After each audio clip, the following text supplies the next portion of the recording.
Okay, I'm almost there. I'm almost there to give the creators of National Treasure, The Edge of History, an apology. That's right, an apology.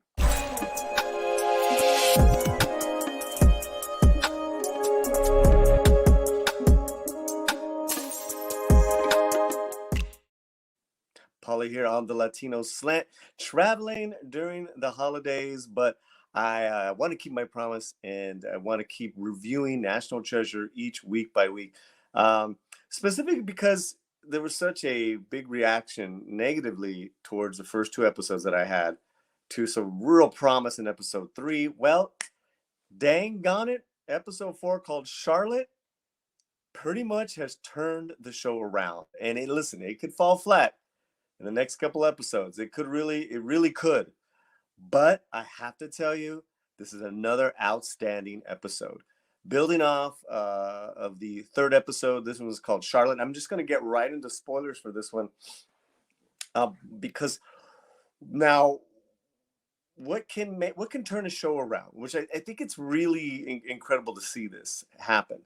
Okay, we already have likable leads.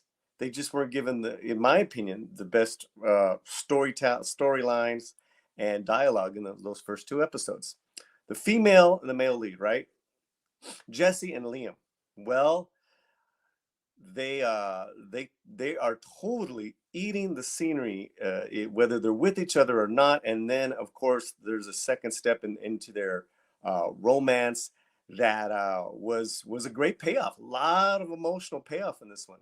So that's one way to turn things around, is that you're relying heavily on your very likable leads and giving them more interesting things to do, more clues to in puzzles to solve, which was, we saw this in this latest episode, which we love from the original National Treasure, which we love from Nicolas Cage, Ben Gates, Riley Poole. Well, this is another way to turn the series around, is that you have some strong connections to the lore of its past. Riley Poole is back in this episode. He makes his first appearance in this brand new series, and he was fantastic.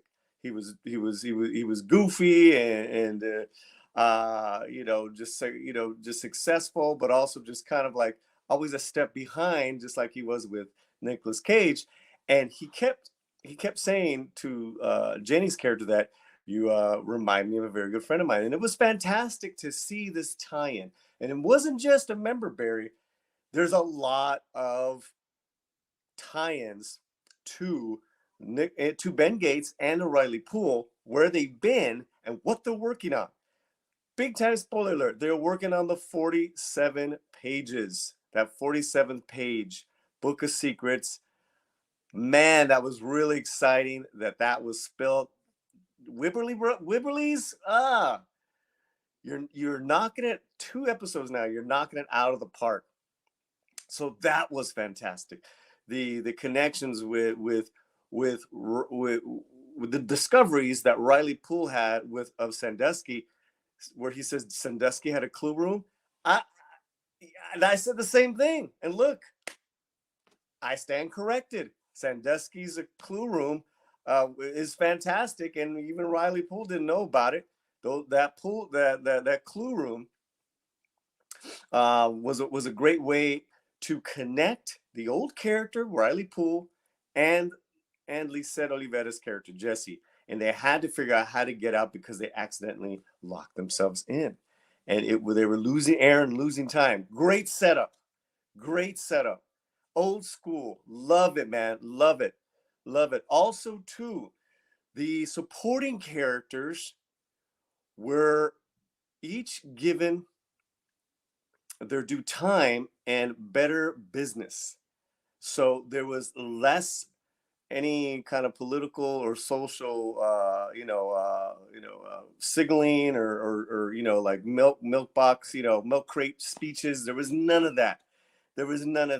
I'm still a little bothered about the history, but listen, it's now beginning to a point where, okay, if you're making up history from factual history, but I'm having a great time. I'm very forgiving because now it's entertainment.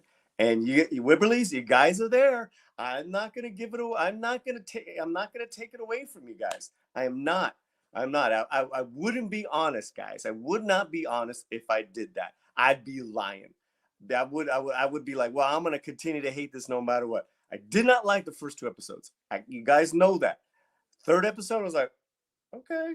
Fourth, winner, absolute winner. And so also too, guys, there was a lot more than just dropping Ben Gates's name. There's some actual storyline connections, and he is already helping out in the storyline. And to where they talk about Ben Gates's mom being a Mesoamerican expert, and she was already approached with the Elvis Presley recordings.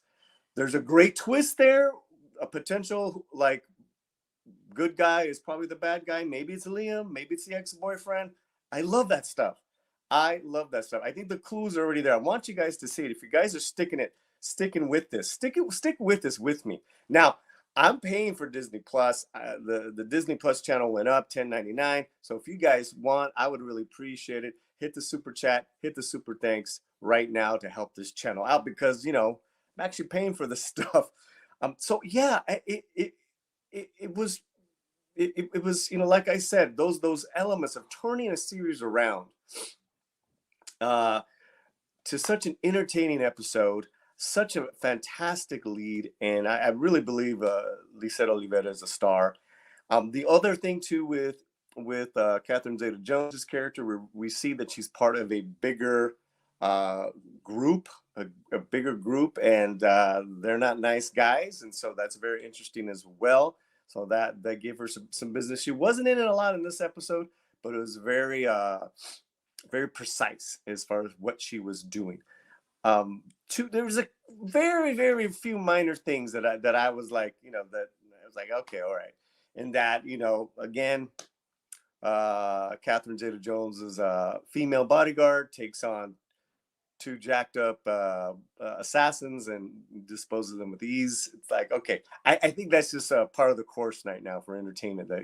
That it's not believable, but I'm being entertained. I can do away with that. Also, too, just whenever they get to with past history and how there are clues with what's going on to find this treasure, there's always one of the kids, always one of the supporting actors cueing in some modern lens statements. Oh, another black man, another black hero that wasn't that was swept under the rug. The beauty of National Treasure and the elements of these last two episodes is that we're discovering things that we didn't know about our American history. This has real strong American and now Mesoamerican and now American historical figures that I'm excited for. So it could all blow up in our face tomorrow, but that is my review, spoiler review. It is really improved. I'm almost to the point where I want to apologize for being so negative on those first two to the Wibberleys. So let's just backtrack. First two episodes, I gave it a 1.5. The last episode, I gave it a 2.5. This episode, best out of 5, it's a 4. All right, we'll see you soon.